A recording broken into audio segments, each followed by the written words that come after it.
at 7 years in the prison. There's a $500 fine. The state is opposing your application for deferred adjudication. It's calling 2022 CR 10214B, State of Texas versus Gracie Segundo. Could I have parties announced for the record for the state? Daniel Escobar for the state of Texas. Defense? Javier Oliva and Bradley Bellis for the defendant. Are you Gracie Segundo? Yes, ma'am. All right. According to the plea bargaining agreement, punishment is to be assessed at 7 years in the prison. There's a $500 fine. The state is opposing your application for deferred adjudication. They're recommending community supervision, and there are items to be taken in consideration. Have both parties had a chance to review the PSI report? Yes, Any objections to the PSI report, state or defense? Judge. So there are some errors on the PSI report that we wanted to bring to your attention. Yes. So it lists the offense date as, I believe, November 16th of 2021, when in reality, the offense date that's on the indictment is October 16th of 2021. All right. And it lists that in the criminal history. There's an assault that was in the criminal history that it makes it seem as if they're two separate offense dates. Okay. And then I think in the, towards the back of the actual statement itself that Ms. Segundo gave, there's a portion where it's talking about the co-defendant and that he's charged with ag assault deadly weapon. It's assault SBI. It's the same offense. Okay. We just wanted to make sure you were aware. All right. And the court is also in receipt of victim impact statement. And the court reviewed that without objections from the state or defense. Is that correct? Yes, Your Honor. Yes, Your Honor. And the court is also in receipt of letters that defense presented on behalf of the accused. And there were no objections to the court reading those letters. Is that correct, state and defense? No objection, state judge. All right. So the court has reviewed all of those documents. Your Honor, I also raised that part of the agreement of coming back today was that the misdemeanor occurred on the same day of this alleged date. Was to be taken into consideration with CC County Court 4 case 69-3701. Yes. And the court does have that as a part of the plea bargaining agreement. And Judge, just to kind of expand on that, I believe as an additional part of the plea agreement was that she was to take responsibility for what happened as a part of the TIC. Yes. Okay. All right. So my understanding, the complainant in this case is Rebecca Martinez. Yes.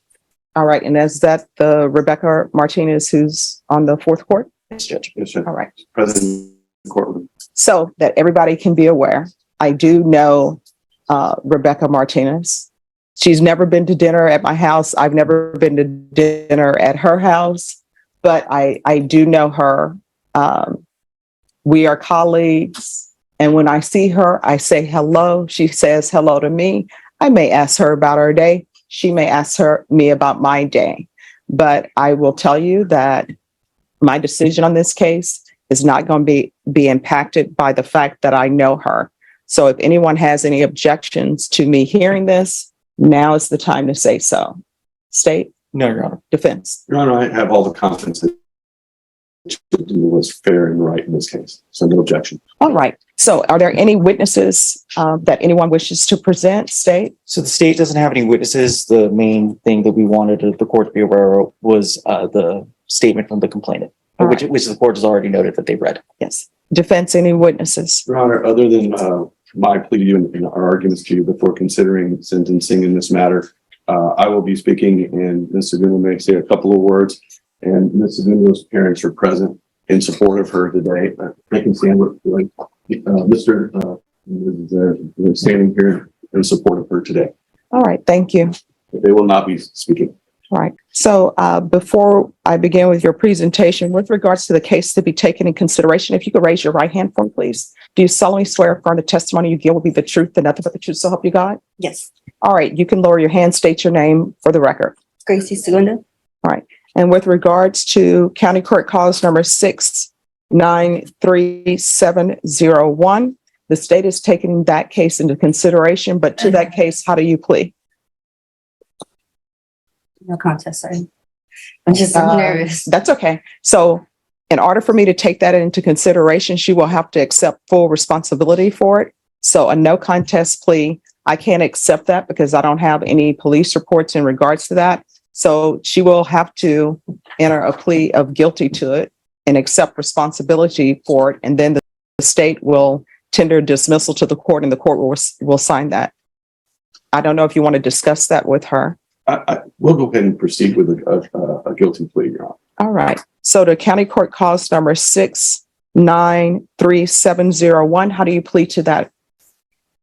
All right. And state, do you have the dismissal Yes, for the Judge. court in that cause number?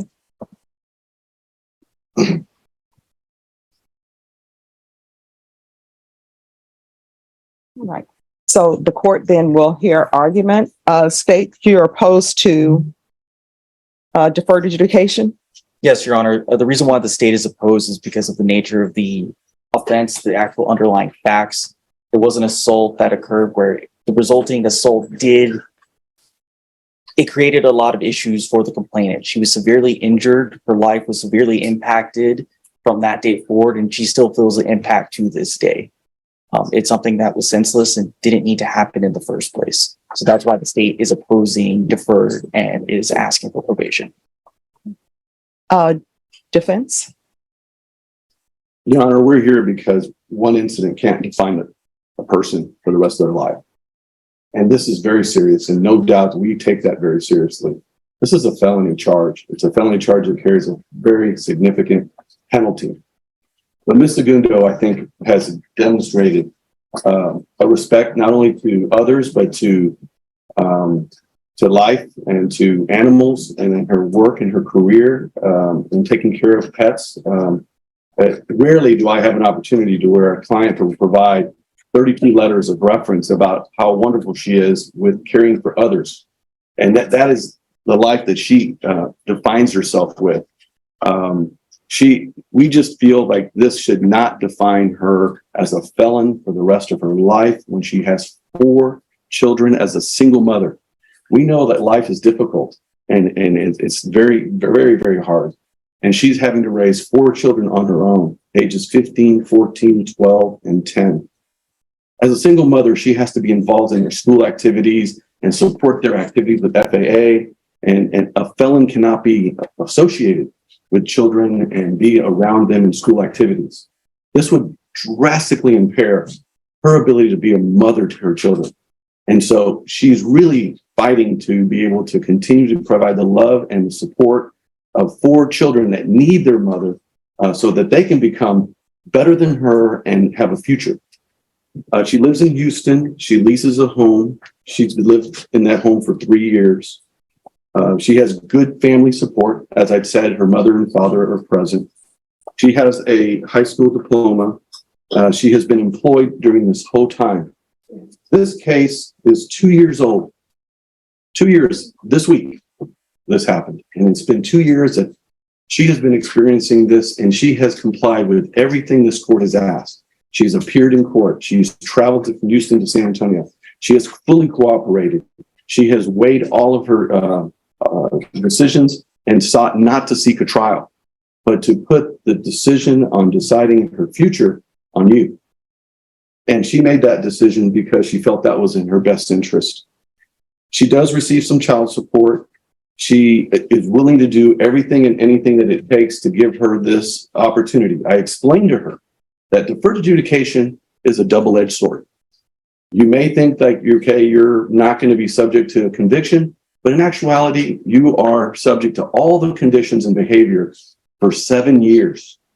We're asking you, Judge, to give her that chance, to give her the opportunity to prove to you that this one incident does not define her life or who she is or how she is as a mother or how she works.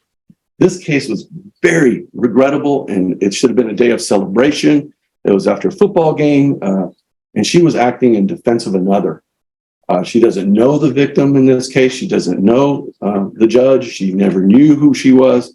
And I sincerely believe that just because she's a judge doesn't mean that this case should be treated any different than any other case of any other person who comes to this court and gets justice, because she should get an opportunity to do it.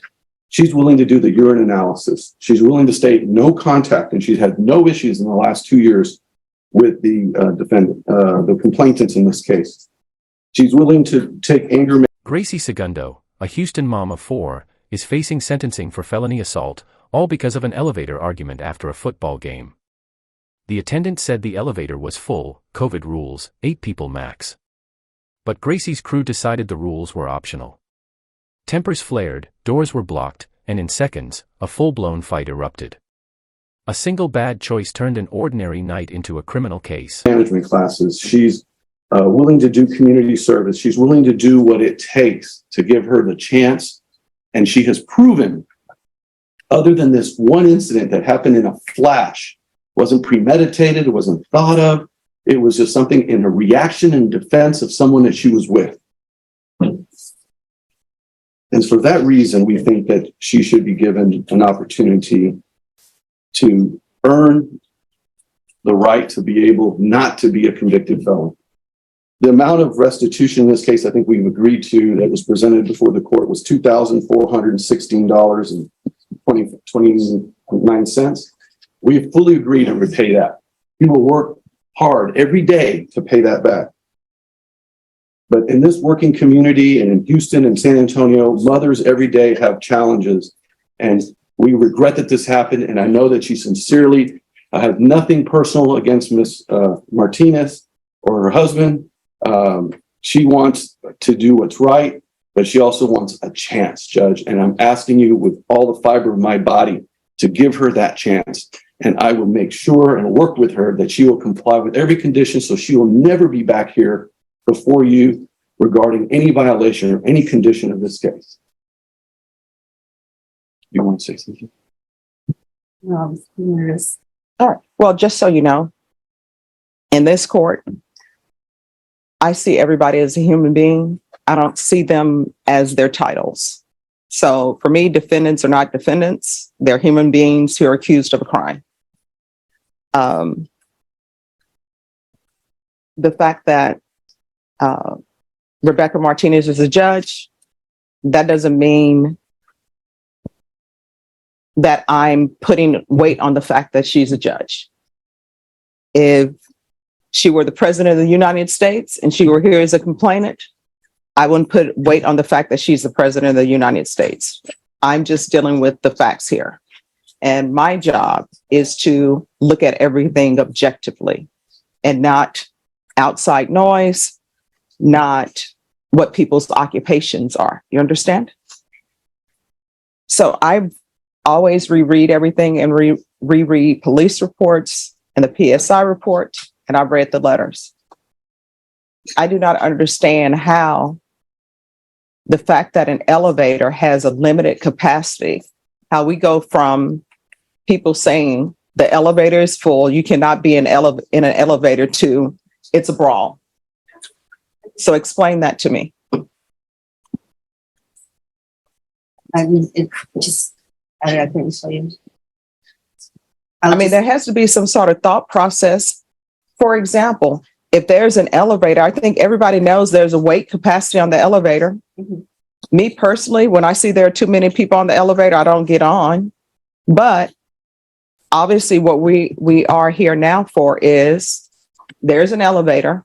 According to everything that I've read, the elevator was at capacity. And there were already some people on there. I don't understand how an elevator is at capacity, people need to get off or more people can't come on, how that ends up in a fight.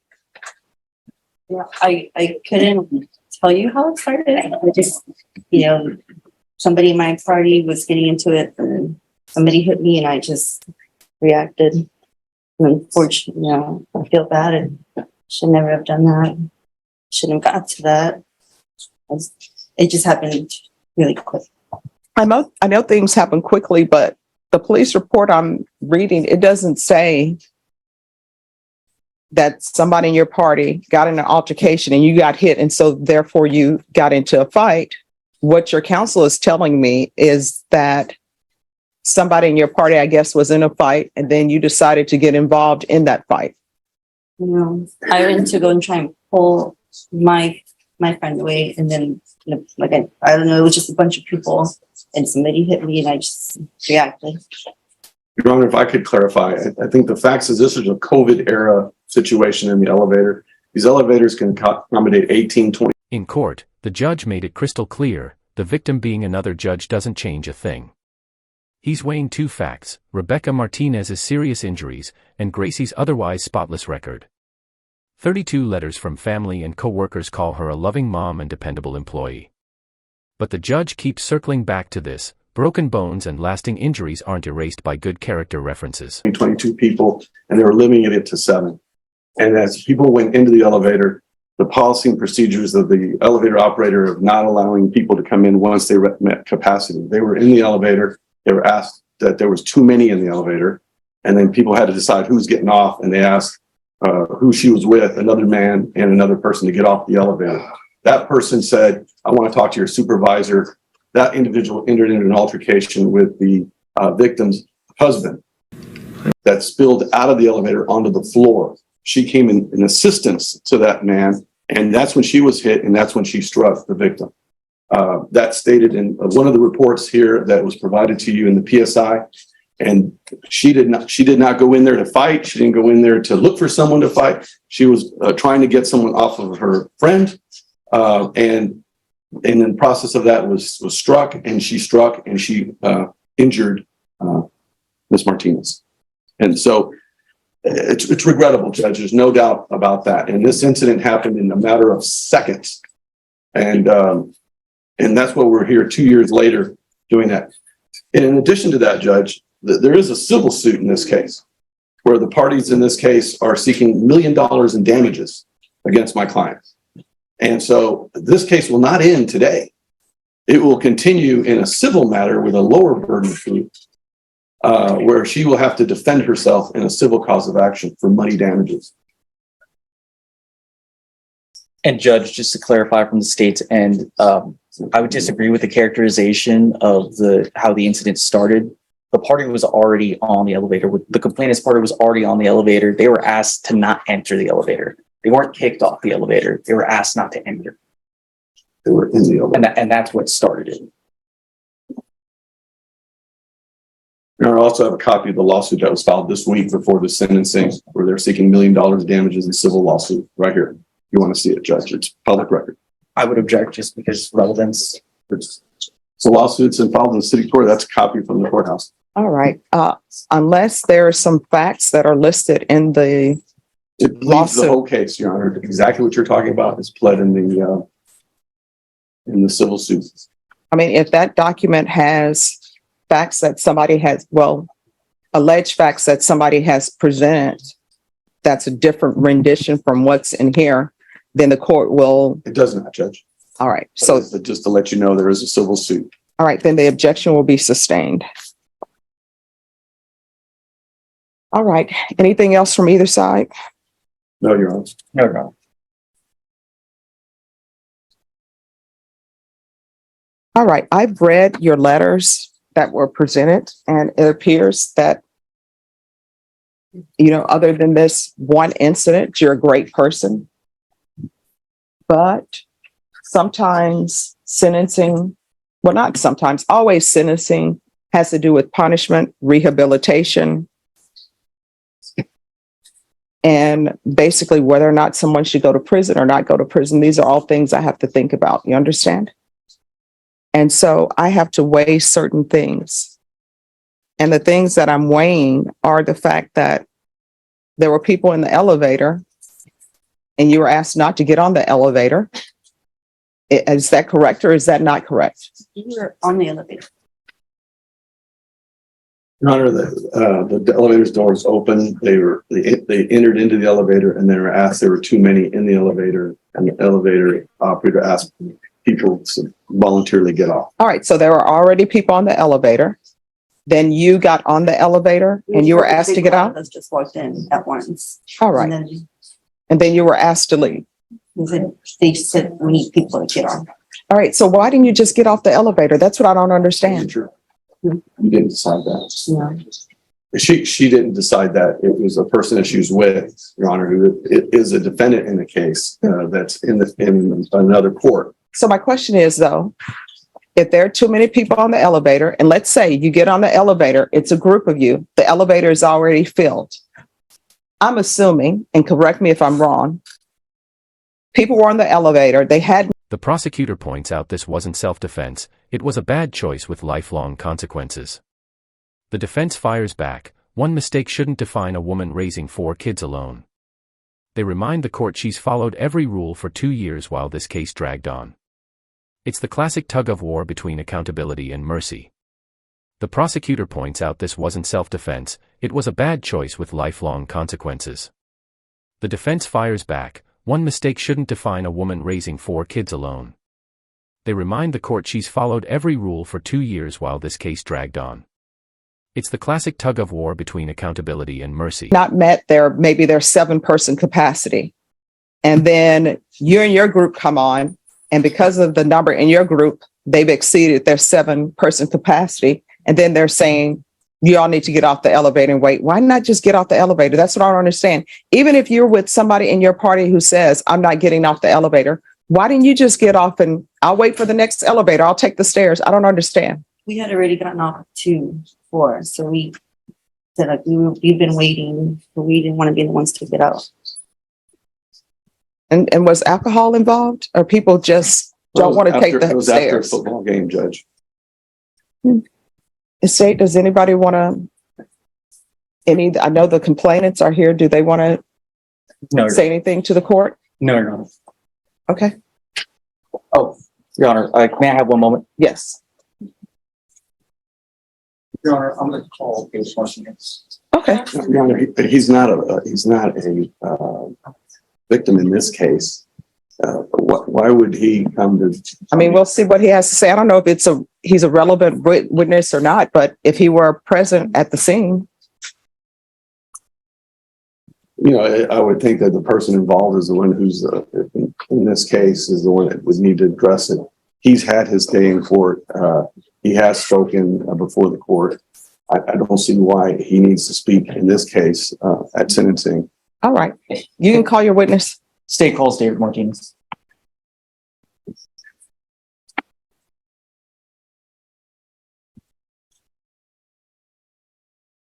All right. Your Honor. You're welcome. If you can raise your right hand for me, please. Do you solemnly swear or affirm the testimony you give will be the truth and nothing but the truth, so help you God? I do. All right. You can lower your hand if you'll state your name for the record. David Martinez. All right. State. Mr. Martinez, from your memory, what occurred on that day? On that day, we were in line to get into the elevator. The capacity of the elevator, of course, as I mentioned, was 18. But because of the COVID era, there was an elevator attendant there. She said only 8 could be allowed in.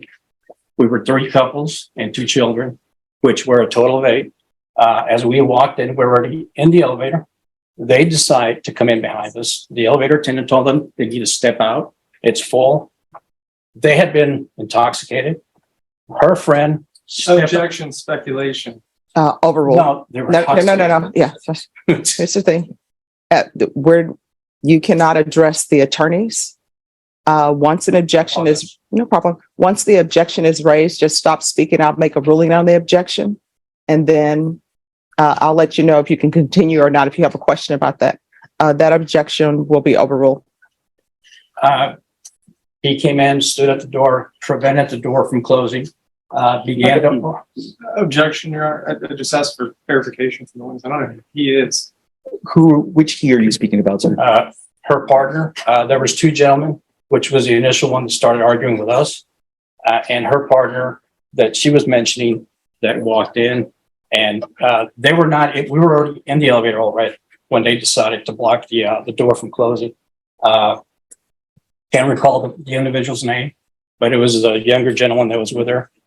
He proceeded to argue with the elevator attendant about, letting them in or not, that it was BS, that they cannot be let in because there was a lot of room. And she told him he had to leave. He continued to argue with her, and he said that he wanted to talk to her supervisor. And she says, if that's the case, she shut off the elevator. And that's when words were back and forth. They continued berating us. She was cussing like a sailor, as well as the other ones. We kept quiet, and they started again arguing with us. We stayed in there. The kids were already getting terrified with what was going on. They started crying, and they continued with their vulgar language. And I just told them one time, that's it. F you. The gentleman that was with them got upset. He literally Here's the verdict: 7 years in prison, but suspended. Gracie gets 5 years probation, a $500 fine, also probated, $2,416 restitution to Martinez, and 100 hours of community service, unless she finishes parenting classes. She's barred from contacting the victims, from carrying firearms, and from working with minors. In short, no jail, but a long list of strings attached. From the outside, ran into the elevator, knocked us all over, and, assaulted all of us in there. I grabbed him and I pushed him out. It was not the individual that she says was in there. It was the other individual that was with him that probably hosted them to the game.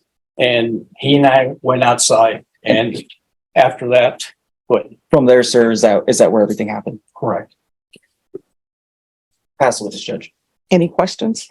Mr. Martinez, I'll just start right from leaving the elevator. So by the time that you set foot out of the elevator, you're in the middle of a physical altercation. Is that right? Yes, while I was on the ground. Okay. How much were you able to perceive about what was happening around you while you were in the middle of that? Well, I was on the ground. All right, One we're talk- So my question was, how much were you able to perceive about what was going on around you during the middle of that physical altercation? And I was not able to see when I was in the ground what was taking place after that. Okay, and we can agree that the incident in question, the basis of this criminal case here today, is something that happened during the middle of your physical altercation, right? While I was on the ground, yes. And then afterwards, I did get up and partially saw my wife on the ground with a bloody nose. She was in a daze, and I asked her what happened. And I told her that she got hit. She said, yeah, I got hit multiple times. And I said, well, why didn't you defend yourself? She says, I couldn't because I was being held down. Can you say for certainty whether or not Mrs. Segundo was acting in defense of another whenever she got involved in this incident? I'm going to object to relevance. All right, that'll be overruled. You can answer the question if you know. I can't say that, but I can't answer that. Oh, and I understand, Mr. Martinez, the want for justice on behalf of the injuries for your wife. I just want to make sure that we're also serving justice here for Mrs. Absolutely. Segundo today based on her amount of involvement in this incident. And There was so- no, go ahead. I'm sorry. Go ahead, please. Finish. No, there was only two other parties involved, three parties, and the individual who was with me had already left. But it was only her left with her friend. And there was nobody else around. There was people watching, nobody was getting involved, but they were the only ones actively, physically getting involved. But, and I know we started this conversation based off what's happening when you're leaving the elevator. Prior to the altercation and leaving the elevator, would you say that in any way Mrs. Segundo was the instigator who was trying to start this situation? I have no further questions. All right, any other questions? Nothing from the state judge. All right, thank you. Yes, sir. All right, any other witnesses? No, Your Honor. All right, the court will hear final argument if there is any.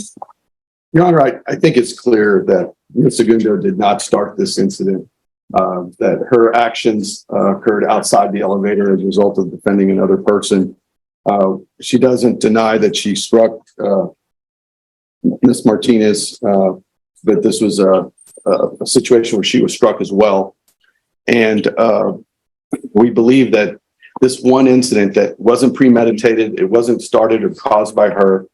It reminds me of a penalty, and another individual comes in their aid, and then another flag comes up for a penalty, and they both get penalties. And most cases in sports, that's offsetting. And I think in this case, at looking at the situation, looking at history since that day, that I think it would be fair to give this single mother a chance to continue her life and being a mother and working at her employment. So not to have this crash down on her with her children, with her workplace. We can't promise that she will keep her job upon this conviction. We cannot promise that she can be able to parent her children and be the primary caretaker of her children as a result of this conviction. But we can promise that if she is given a chance, she will do everything in her power to remain on probation for 7 years, to do what's right, so not to be considered a felon in a situation that she wished never had happened. There's no ill will here. There is no desire on her part to do anything but to move on with her life and pay what's owed, the $2,500, and do what it takes to win your trust. So we're asking, Judge, that deferred adjudication be given to this woman so that she can continue to do her life and do good for her children and her work and her community. State, any final arguments? Your Honor, the concern from the state here is, again, the facts of the case. It's that, yes, she wasn't the instigator, but she chose to take it to this level. It was her choice to take this out on the complainant. It was her choice to get involved against the complainant and to not show restraint. It's the issue that this all started over something very trivial, that if just a little bit of patience, this would have all passed over.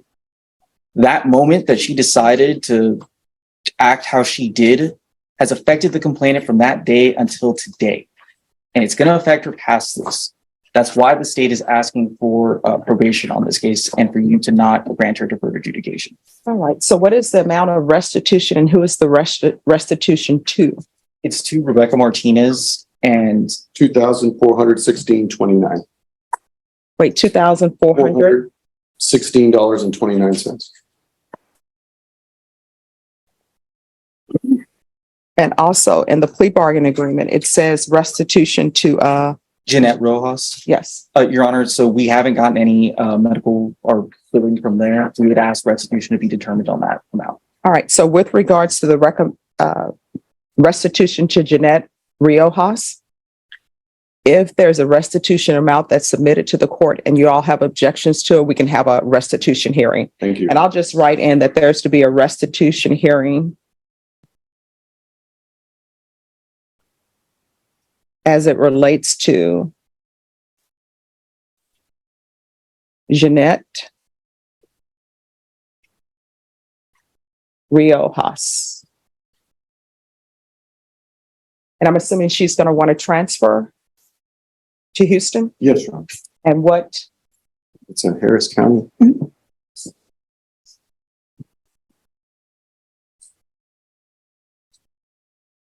All right, Ms. Segunda, I've listened to all arguments. I want you to know I paid very close attention to the arguments that were presented, to the witnesses, and to all of the documents that the court reviewed. I realize that sometimes when things happen, it's just a Snapchat or somebody's life, right? It doesn't mean that the person is a horrible person.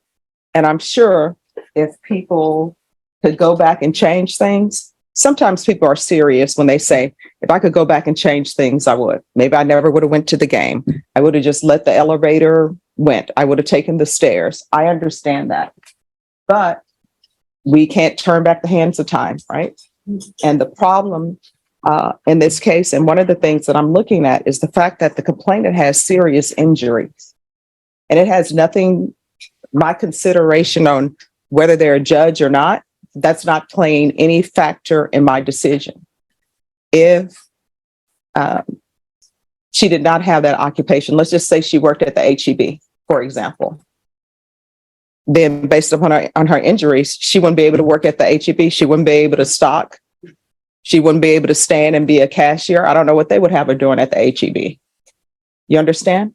So her injuries are very serious injuries. And I've read the report that was given to me about her injuries. And I've read the PSI report, and I've read the police reports again in this case, because I always like to review things. So I understand that you're very sorry for what happened, but sometimes, yeah, it's great that you're sorry. It's great that you've internalized things, but there is still some punishment associated with it.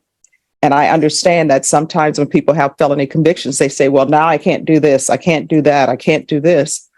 But then when you look at the complainant has some lifelong issues. And that's the report that I was given and that your attorney has read. The injuries that she suffered are not going away. And from the report I read, it sounds like they're never going away. She's always going to have those injuries. And I think you know that when people have broken bones, there's a change in the weather, their bones ache. I have it with my fingers because at one point in time, all my fingers were broken on my left hand. So I know when the weather is changing, it gets a little bit painful, not unbearably painful, but it does. So those are a whole host of things that happens when somebody suffers the injuries that she suffered. I understand, as I said, that you're sympathetic, and I believe that you're sympathetic, and if you could do things over, you would. But I am where I am right now, okay? All right, this is what the court is going to do. Court will find you guilty, sentence you to 7 years in the prison, suspended and probated for 5 years. There's a $500 fine that will be probated. There's a transfer to Houston, Texas, Harris County. Taking consideration County Court Cause number 693701, there's to be restitution of $2,416.29 to Rebecca Martinez. There's to be no contact with Rebecca Martinez or Jeanette Riojas. Proof of employment within 45 days. There's to be no employment as a home health care provider with minors. 100 hours of community service restitution. That'll be waived once you complete parenting classes. There's to be regular reporting by Zoom or in person, regular UAs, and restitution hearing as it relates to Jeanette Riojas. I don't see this as an anger management situation. I see this as an aberration. I think she doesn't need anger management classes. So is there anyone going to object to me not giving her anger management classes? The state won't object, Judge. All right. Probation, is there anything else she needs? No, Your Honor.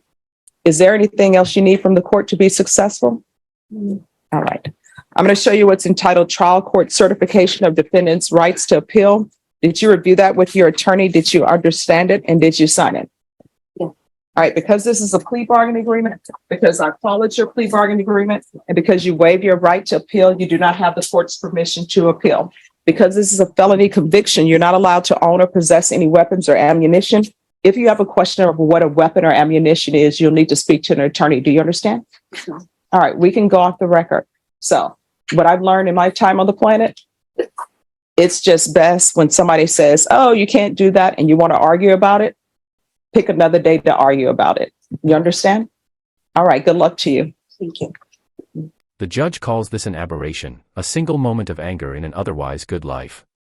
But here's the lesson: a split-second decision can wreck your future. A little patience in that elevator could have avoided a felony, thousands in restitution, and years of probation. Remember, elevators can wait, felonies don't.